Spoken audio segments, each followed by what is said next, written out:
Hello, my friend. Welcome to this episode, part two of two with the amazing Evan Money. In this episode, Evan is going to share why men are really dealing with shame and guilt when it comes to processing emotion and how that's holding them back from stepping up as leaders in their home, in their marriage, as fathers, and in their businesses. If you are a person who is committed to eliminating the pain from your marriage and have the best sex life you've ever had, and to hold space in your relationships for time to process and build stronger connections, then you need to listen to this episode.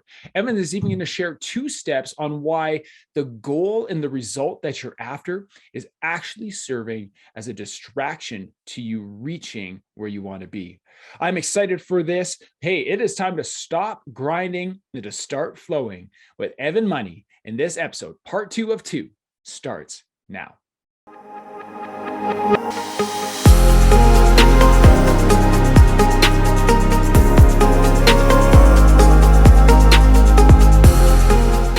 Hello, my friend. Welcome to another episode of the Dads Making a Difference podcast. My name is Cam. I am your host. I'm so glad that you're here. This episode is part 2 of 2 of my conversation with Evan Money. Evan is happily married. He's a #1 best-selling author and global entrepreneur.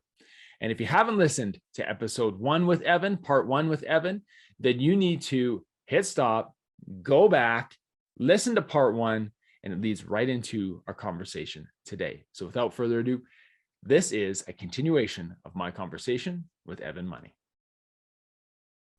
You were talking about pain. You were talking about emotion. Why do you believe that men struggle with processing emotion? Use the word process quite a bit. Why do you think men, and why do you believe men that they struggle with that? Yeah, because it's not modeled. No one's ever seen it. So quick, interesting. We're in such a unique time in this world, and it's a two-edged sword for sure, but I'll keep it short and sweet. But now more than ever, we're seeing this, this old paradigm shift from the old school superheroes, right? Like in my era, it was Superman, he's the Superman, he's invincible, right? And these amazing superheroes where they're just awesome. And now we're seeing these sub-tier of superheroes being with movies and marketing and all this, where they're superheroes with issues, right? Like that's what endeared Spider-Man to people. Like, hey, he's just a kid with issues. But for example, one of the new superheroes movie, they had a superhero that was deaf. And it was like, whoa, we've never seen that before. And for all you hardcore Marvel fans, Moon Knight, right? You got this schizophrenic superhero. Like, whoa, what does that look like? And so if you don't, and then I remember hearing this interview with one of the actresses who was actually really deaf. I thought she was just acting deaf, but she's really an actress who is deaf. And she was explaining through sign language and all that, explaining how if you don't see yourself on the screen, then you don't think you exist. So anyone that's had a challenge or a handicap or whatever, and we'll get, actually, let me go here right now. ADD, quick thing. What biggest thing I learned in Dubai, Cam, check this out. In Dubai, they do not call people with disabilities handicapped. They do not call them people with disabilities. You know what they call them? People of determination. Love it. And that is from the leader of the country. He's like, we're not doing this handicap thing. We're not doing this woe is me. We're going to call them people of determination. I was like, whoa, talk about a reframe. Okay, so men struggle with processing because they've never seen it. And the only time they've heard about it or been exposed to it, there's this whole shame narrative around it. Like, oh, you got to go to counseling. Oh, you got to go to a shrink. Oh, you got to go to that AA group. And it's like, actually, it's like this really cool thing, but there's all this shame built around it.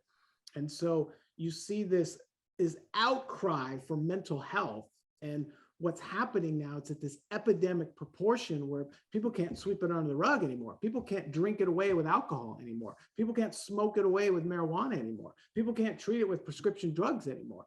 It's like, man, I have to do something with this. So for example, I have a friend of mine who I coach, amazing guy, ex-star athlete, amazing dad, just greatness all the way around.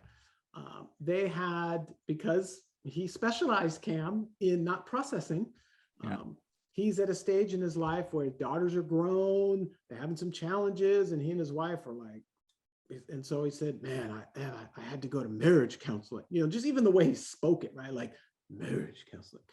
So he felt the shame and the guilt. And then after a couple of sessions, he goes, Ev, I have to tell you, man, it's great. I love it. And he goes, but I don't know why. And I said, well, let me tell you why. Because the marriage counselor is holding space for you and your wife to actually talk. Mm. Whereas, as you know, Cam, with 2 kids, right? Survival, right? Like, hey, this is going this way. I got to drop this one off. I got to go here. We got to make dinner. We got to, then it's to bed. Oh, right? Yeah. No, the last time very few couples actually look at each other face to face for more than 2 seconds. So by having someone hold space for you and your wife to sit and talk about the things that are important, but you really don't want to talk about, and it's easier to just avoid because it's painful, right? So they got to actually talk about these things, and it was like, oh man, this is so amazing. He goes, if I do it as this good, I would have done it a long time ago. Prehab versus rehab, right? Right. So it's that same thing when it comes to processing. Like the only time you see people process is in the shame negative term, or like sports is a great example. Like in sports, we see people raise the Stanley Cup, right? And it's okay to cry then, okay? Raise the Super Bowl trophy. It's okay to cry because they have to process those emotions and they can't hold them back anymore. But in those instances, it's okay. But again, men have never really sat down with another man and watched them process emotion in a healthy way without this paradigm around something's wrong with me, or I got to lay on the couch and okay, your 60 minutes is up and da. And for example, like 10 minutes ago, when you called yourself out and said, hey, that wasn't accurate. Here's what was really going on. That's a form of processing. And for you to feel comfortable with me to do that and with your audience is spectacular. So now you're modeling it, right? Like these are just forms, but there's no other place to see it being done. So if you don't see it, you don't know, and you're just in this ignorance. Right. So I'm so glad that these stereotypes and these paradigms and these limited mindsets are being broken. And finally, people are realizing like, hey, man, I need to process this one way or another. Last mention on that is Tom Brady. We use Tom Brady, for example, has a TV show called Man in the Arena, which is pretty cool. It's on ESPN Plus. I don't know if you guys get that up in the North area, but they made this big thing of season 10, the finale, and I watched them all because I'm a football guy, but season 10 was so cool because episode 10, the last episode, for 9 minutes straight, Tom Brady is crying. And you watch him literally process because he has no other place to process. So for him, it's in front of the cameras. It's in front of this production staff asking him these questions. And you watch him like go through the whole thing. And it's amazing because it's a positive. He's talking about the impact his dad's had on his life. Mm. And at the end of this segment, because they show like the raw footage and the bloopers and all this, it's at the end of the segment and Tom is like finally collecting himself after this deep process. And he's just like, man, what a question. Yeah. Right. But for Tom, that's the only place he has to process is in front of the camera. So it doesn't matter if you're a multi-bazillion-dollar athlete, doesn't matter if you're a blue-collar dad, doesn't matter if you're the vice principal of a school, doesn't matter if you're a leader in the movement of men's health. Everyone needs to process.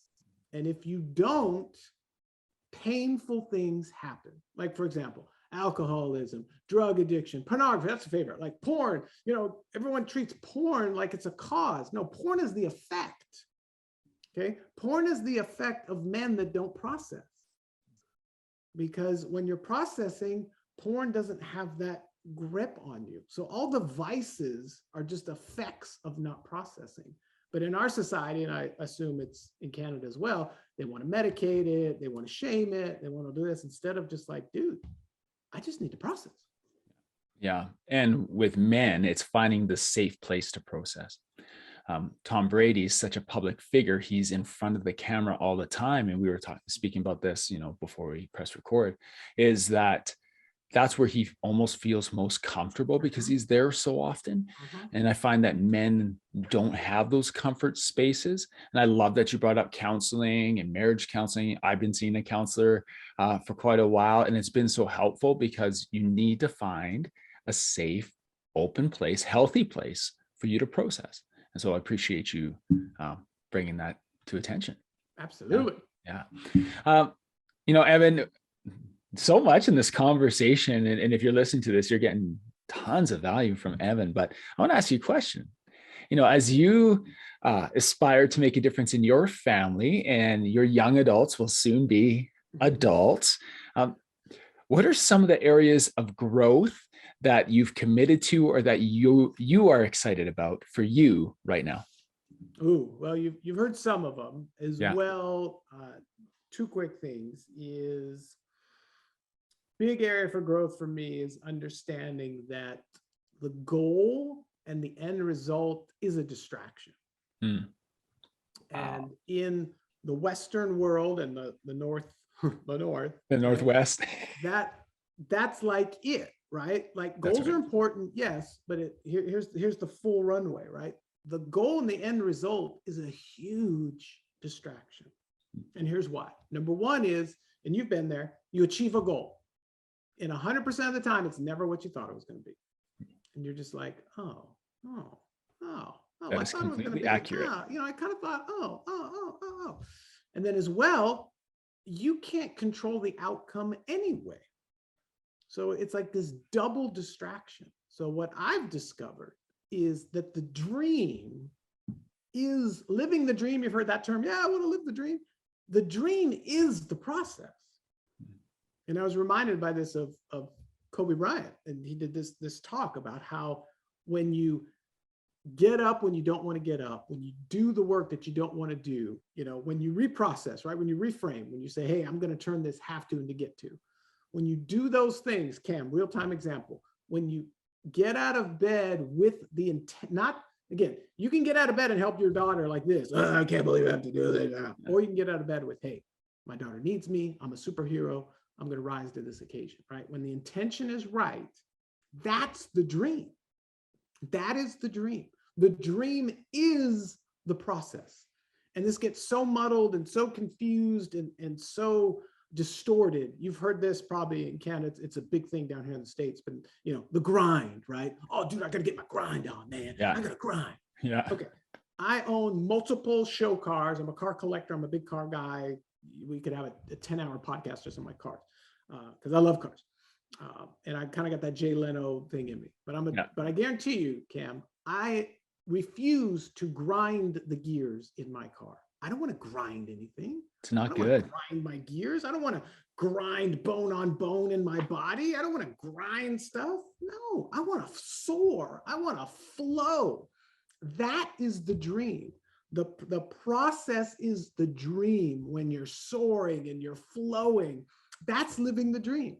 Living the dream is not on the mountaintop. Now, the mountaintop is exciting, but here's a newsflash, and Cam, you've been there, so you understand.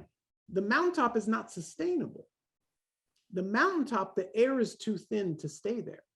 So you have to come off the mountain and climb back up again and enjoy the view for a little bit, but then get off the mountain because the air is too thin on top of the mountain. And for those that wonder, pick your favorite sports star, A-list actor, whatever, who's jumped off the mountain and you can't figure out why. We can all name the names: Michael Jackson, Whitney Houston. I mean, the list goes on and on and on and on. These people on the top of the mountains who had it all, but couldn't handle it because you can't live on top of the mountain. You got to come down and live in the process because that's where the dream is. That's where the healthy air is. Mountaintops are great for a short period of time, but the dream is in the process. The dream is in the climb. That's really where it's at. Wow. Amazing. Evan, thank you so much. Man, I've loved this conversation and hearing from you. If someone's listening to this right now, and we are going to put all Evan's contact information in the show notes, we're going to put information about his Marriage of Greatness course and where you can find him. But right now, Evan, what are you working on, and where can people find more information about you and your passions? So we have a lot of cool stuff going on, but I'll touch base on. So again, if you're the kind of person that is looking to eliminate all the pain in your marriage and have the best sex of your life, then you're going to love our Marriage of Greatness online course. And fully digestible, easy digestible. And you can check that out at marriageofgreatness.com. That is something that my bride and I put together because we realized very few people have a running mate, have someone they can lock arms with and go, man, just, I just want to be in this presence of people going in this direction. And so again, because 99% of the time it's, complain about your wife or do this or do this. So in that Marriage of Greatness course, you also discover that it applies to you as well. So it's like a double benefit because your marriage is going to expand, your business or your career is going to expand, your parenting is going to expand. Everything affects everything else. So that's super tremendous. So super excited about that. And then some of the other things that we are doing in life right now, my son actually is fully graduated from high school. We homeschooled him all the way through. Yeah. So that was a big, it's so funny to watch him talk about this mountaintop experience of like, hey, how do you feel? What's it like? And he's like, I don't know. It hasn't sunk in yet. It wasn't like I thought it was going to be, because for the whole 12 years, right? Just like any kid in school, most kids in school, right? Like, when am I going to be done with homework? When is this going to be over, right? And even in a homeschool journey where we made it as fun as possible, it's still like, okay, I'm ready to be done. Now that he's done, he's just kind of realizing like, wow, this is, maybe I kind of miss some of these things and some of this discipline. So we're going through that journey. And now we're realizing like, hey, we get to reprocess and rethink the curriculum for our daughter because our daughter is not our son. And so, hey, how can we create ways where we can create this last 2 years so it's the most impactful, most joyful, most fun, instead of just checking boxes and trying, okay, you're graduated, now let's move on. Let's bring the dream into the process in a high school environment. That's the exciting challenge that we're doing right now. Amazing. Excellent. Evan, thank you so much. Appreciate you being here. Appreciate you and your message. And I look forward to connecting in the future. Hey, Cam, I so appreciate you leading the charge, doing this kind of work and opening the doors and the gateways for healing and blessing for so many men and women that are tuning in to your show and what you're doing. I mean, this is just like the ultimate bright light in such a dark place. So just so proud of you and just excited to watch your growth and your success soar and flow. Excellent. Thank you so much.